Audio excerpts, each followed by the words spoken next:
Halo, halo, apa kabar? Assalamualaikum warahmatullahi wabarakatuh. Saya Hersubun Arif, senang sekali bisa kembali menjumpai Anda semua.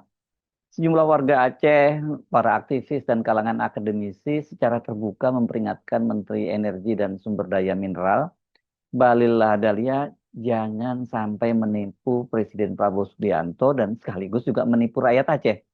Peringatan itu muncul setelah sebelumnya Bahlil melaporkan bahwa pada Ahad malam, ini 7 Desember 2025, pemulihan listrik di Aceh telah mencapai 97%. Itu laporannya Pak Bahlil kepada Presiden Prabowo Subianto. Masalahnya laporan itu tidak sepenuhnya sejalan dengan kenyataan di lapangan. Sejumlah warga di Biren, Aceh Utara, Aceh Tamiang, kemudian Aceh Timur, hingga Aceh Besar melaporkan bahwa listrik di rumah mereka itu belum menyala atau masih hidup mati pasca bencana. Kontradiksi inilah yang membuat angka 97% bukan hanya dipersoalkan, tapi diperdebatkan dengan keras di ruang publik. Dan ini kalau di Aceh bukan semata lagi soal listrik. Bagi rakyat Aceh, ini sebuah kawasan yang memiliki sejarah panjang pergolakan, pemberontakan, konflik bersenjata, dan kekecewaan terhadap pemerintah pusat. Kata ditipu itu bukanlah kosakata yang ringan. Itu adalah kata yang memanggil kembali trauma politik, luka sejarah, dan ingatan kolektif tentang janji-janji negara yang pernah diingkari. Ini penting untuk dipahami ya konteks sejarah seperti ini bagi seorang pejabat publik seperti Bahlil Lahadalia. Keputusan tokoh dan ulama karismatis Aceh, Daud Bereh misalnya, memberontak dan melawan pemerintah pusat dan bergabung dengan DITI yang pada waktu itu dipimpin oleh Kartosuwiryo, ya karena dia merasa ditipu oleh Presiden Soekarno. Janji-janji Bung Karno kepada Aceh tidak dipenuhi. Padahal kan rakyat Aceh itu menyumbang besar pada eksistensi Republik. Salah satunya adalah pembelian pesawat pertama milik Indonesia yang diberi nama Seulawah RI 001. Pergolakan berupa perlawanan gerakan Aceh Merdeka yang lebih dari dua dasawarsa baru berhenti setelah tsunami. Juga antara lain karena kekecewaan terhadap pemerintahan pusat. Jadi penting sekali ini, nggak boleh diabaikan kalau kemudian rakyat Aceh mengingatkan agar Bahlil itu jangan sembarangan menyampaikan laporan kepada presiden. Dan itu membuat rakyat Aceh itu merasa kecewa dan ditipu. Sekali lagi, perhatikan kata ditipu ini. Dalam kasus kali ini jauh lebih serius karena ini merupakan kombinasi yang terjadi saat bencana dan yang ditipu kali ini adalah Presiden Prabowo dan sekaligus rakyat Aceh. Jadi masih bagus ini karena yang diduga menipu bukan Pak Prabowo. Kalau Pak Prabowo yang disebut menipu oleh orang Aceh bisa selesai ini barang gitu ya. Untungnya yang disebut menipu itu adalah Bahlil Lahadalia. Itulah sebabnya ketika laporan resmi menyebut 97% sudah menyala, sementara di banyak wilayah rumah-rumah warga masih gelap, kemarahan itu dengan cepat berubah menjadi tudingan serius. Presiden menerima laporan yang tidak sepenuhnya mencerminkan kenyataan dan rakyat Aceh kembali menjadi korban dari data yang tidak jujur. Terima kasih juga ESDM. Siap. Lampu menyala sudah cepat Malam ini nyala Pak. nyala. Semua malam ini Pak. Seluruh Aceh. Seluruh Aceh Pak. 93% malam ini Aceh semua nyala Pak. 93%. Terima kasih. Alhamdulillah. Terima kasih. Begitu. Ya ini ya musibah tantangan yang kita coba. Ini pimpinan baru 1 tahun, presiden 1 tahun, gubernur 1 tahun, bupati 1 tahun, tapi kita dipilih untuk mengatasi kesulitan. Ya. Masalahnya laporan Bahlil itu tidak sejalan dengan kenyataan di lapangan. Seperti saya sebutkan tadi, sejumlah wilayah di Biren, Aceh Utara, Aceh Timur, Aceh Tamiang hingga Aceh Besar melaporkan bahwa listrik di rumah mereka masih belum menyala atau biar pet lah gitu ya. Dan kontradiksi inilah yang membuat angka 97% bukan hanya dipertanyakan secara teknis, tetapi juga diperdebatkan secara publik dengan nada yang sangat keras. Dan ini bukan soal semata soal listrik. Saya membaca media-media nasional ini di Jakarta maupun di daerah ya, nadanya sama. Tadinya mereka itu melaporkan secara apa adanya laporan dari Bahlil bahwa nanti malam itu hari Ahad kemarin itu ya, Bahlil melaporkan pada presiden bahwa sudah 97%. Ini yang nyala ya. Artinya kan ini sudah mendekati sempurna. Ya, ini narasinya jelas ya bahwa negara hadir, bahwa krisis hampir selesai. bahwa terang kembali menggantikan gelap. Namun justru pada hari yang sama, media nasional lain itu membuka fakta yang sangat berbeda dari lapangan. Kompas.com misalnya melaporkan bahwa sejumlah wilayah di Aceh Besar justru masih mengalami pemadaman listrik. Ini bukan soal sekedar perbedaan sudut pandang, melainkan benturan langsung dari klaim pemerintah pusat dan kesaksian warga. Di Merdeka.com misalnya, media ini menulis bahwa di hadapan Presiden, listrik diklaim telah pulih lebih dari 90%. Sementara di lapangan, sebagian kawasan Banda Aceh, oh ini malah Banda Aceh nih ya, justru masih dilaporkan gelap gulita. Disinilah persoalan berubah dari sekedar urusan teknis kelistrikan menjadi persoalan kredibilitas informasi di tingkat kekuasaan tertinggi negara. Jadi bukan lagi sekedar soal apakah jaringan sudah tersambung atau belum, melainkan apakah laporan yang sampai kepada Presiden benar-benar mencerminkan kenyataan yang sedang dialami rakyat. CNBC ini juga memotret persoalan ini dari sisi yang lebih struktural. Ini India kan ini media ekonomi ya, mengungkap bahwa ratusan tower transmisi listrik di Aceh mengalami kerusakan, bahkan sebagian roboh dan pemulihan jalur utama belum mencapai kondisi penuh. Artinya secara sistem ketenaga listrikan, aliran listrik masih belum stabil sepenuhnya dan potensi padam susulan masih sangat besar. Jika tulang punggung sistemnya belum pulih, maka klaim bahwa 97% pelanggan sudah menyala secara permanen menjadi sangat problematis secara teknis. Nah, di titik ini publik mulai melihat adanya jarak yang nyata antara data, infrastruktur, dan narasi politik. Itu tadi kontradiksi yang ditampilkan oleh media-media nasional. Sementara di level provinsi dan kota besar, media-media lokal Aceh, termasuk juga media sosial, justru memperluas peta persoalan itu hingga ke desa-desa. Wah, ini lebih rumit lagi nih ya. Di Aceh Utara, sejumlah kecamatan masih mengalami pemadaman berhari-hari. Di Biren, listrik hanya hidup sebentar lalu kembali padam. Di Aceh Timur, jaringan belum stabil. Di Aceh Tamiang, ini desa yang paling kabupaten yang paling parah, banyak desa masih sepenuhnya tergantung pada genset. Bagi warga-warga di desa ini, klaim 97% bukan sekedar keliru, tetapi terasa seperti menyangkal penderitaan yang mereka alami sendiri. Mereka melihat di televisi bahwa Aceh hampir sepenuhnya terang. Ini klaim seorang pejabat. Sementara di rumah mereka kulkas masih mati, air tidak bisa dipompa, anak-anak belajar dengan lilin, dan malam tetap gulita. Dari sinilah kalimat yang muncul berulang kali dalam berbagai laporan media, kami merasa ditipu, Pak Bahlil jangan menipu Presiden, dan sebagainya. Sejumlah aktivis dan akademisi Aceh juga kemudian ikut nimbrung juga. Mereka mengingatkan bahwa di masa bencana, data yang tidak presisi bukan sekedar kesalahan teknis, tetapi bisa berakibat serius bagi keselamatan dan psikologi warga. Data yang terlalu optimis menciptakan ilusi bahwa krisis telah selesai. Dan ini bahaya loh kalau seorang presiden ini menangkap pesan yang salah. Dan saya membaca Pak Prabowo sekarang sudah terbang melakukan kunjungan ke Pakistan. Ini artinya Pak Prabowo juga merasa berarti tanggap daruratnya sudah lewat dan beliau bisa melakukan kunjungan kenegaraan begitu ya.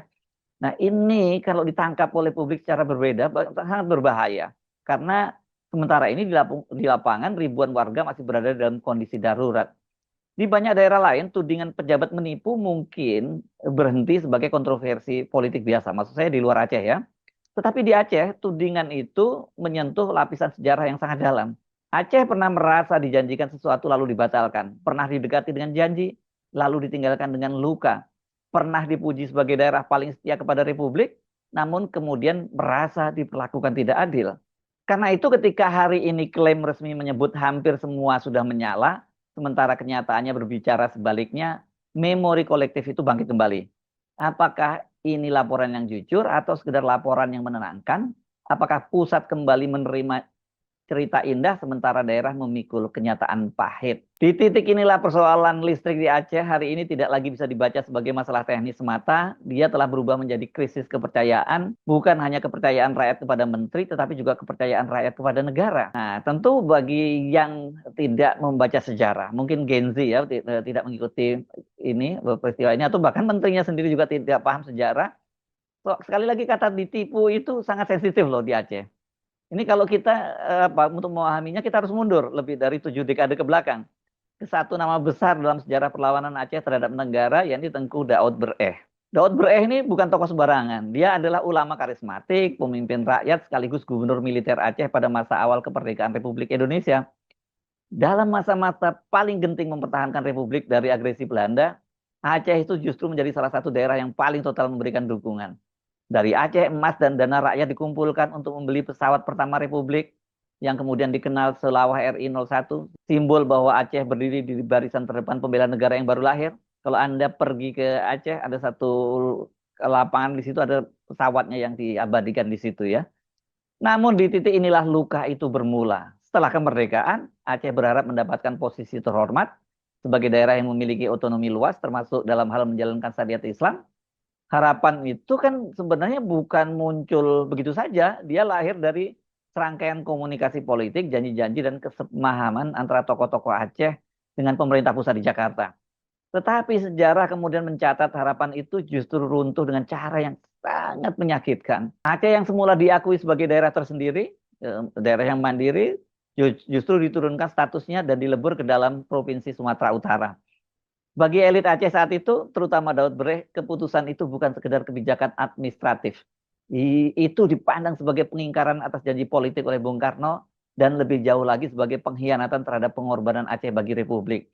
Disinilah sekali lagi kata ditipu pertama kali memperoleh makna yang sangat dalam di Aceh.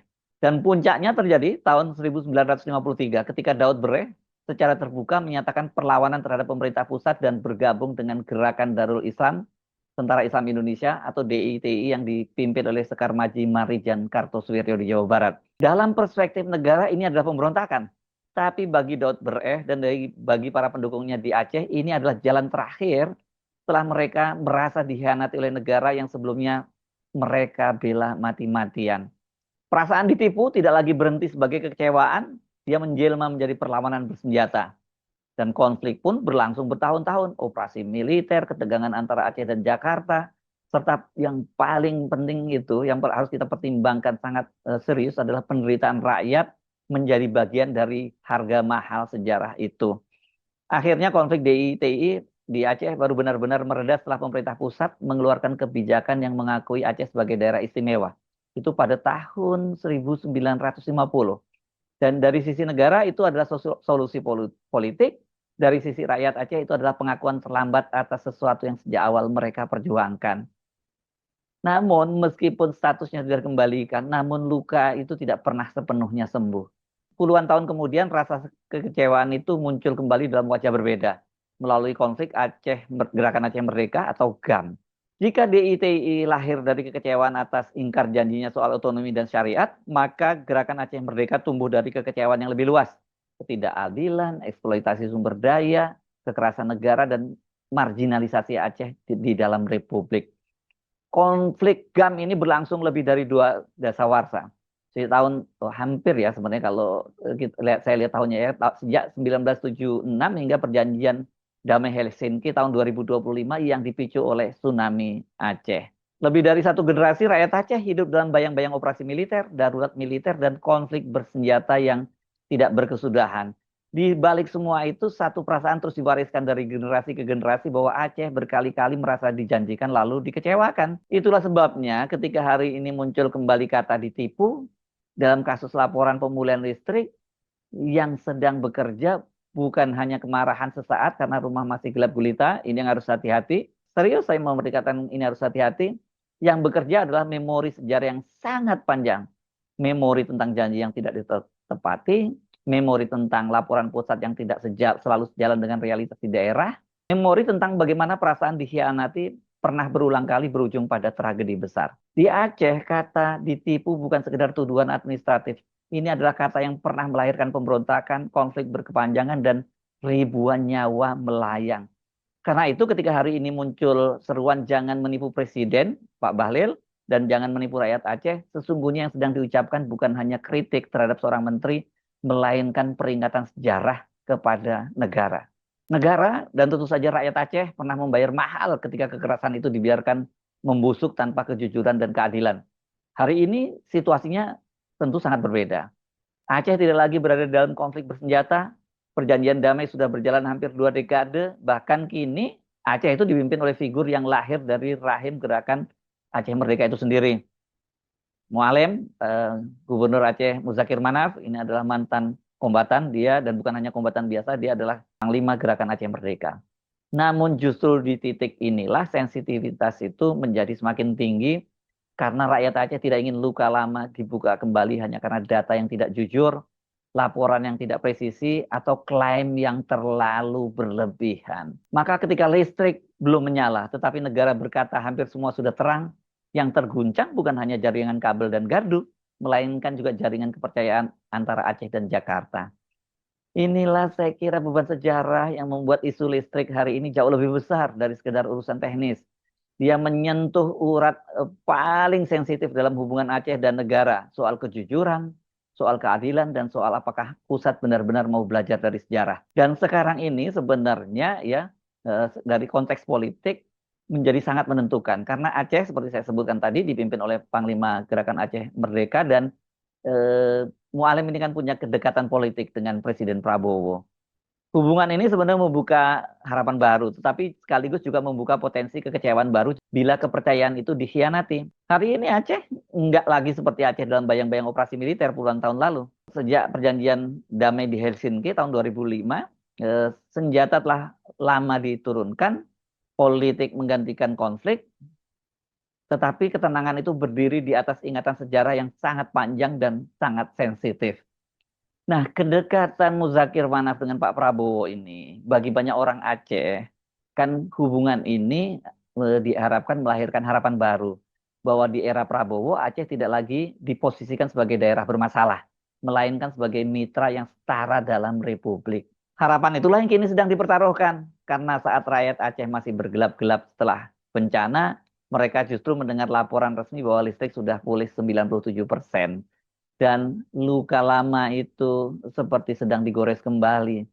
Bukan semata karena listrik belum nyala, tetapi karena pola komunikasi negara seperti terus mengulang kesalahan masa lalu. Pusat menerima laporan yang menenangkan, sementara daerah memikul realitas yang belum selesai.